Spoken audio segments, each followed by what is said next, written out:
નમસ્કાર દર્શક મિત્રો, એક ભારત ન્યૂઝ મીડિયામાં આપનું હાર્દિક સ્વાગત છે। બનાસકાંઠા જિલ્લાના ભાભર તાલુકામાં 2 કલાકમાં 7 થી 8 ઇંચ વરસાદ, ઘરોમાં પાણી ઘૂસ્યા, જનજીવન અસ્તવ્યસ્ત।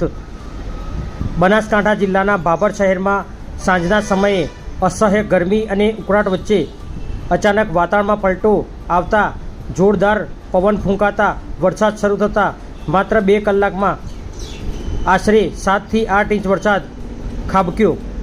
મુશળધાર વરસાદને કારણે અનેક વિસ્તારોના ઘરોમાં વરસાદી પાણી ઘૂસી જતાં લોકોને ભારે હાલાકીનો સામનો કરવો પડ્યો। અચાનક વરસાદ શરૂ થતાં વેપારીઓને ધંધા રોજગાર બંધ કરવામાં મુશ્કેલી પડી હતી।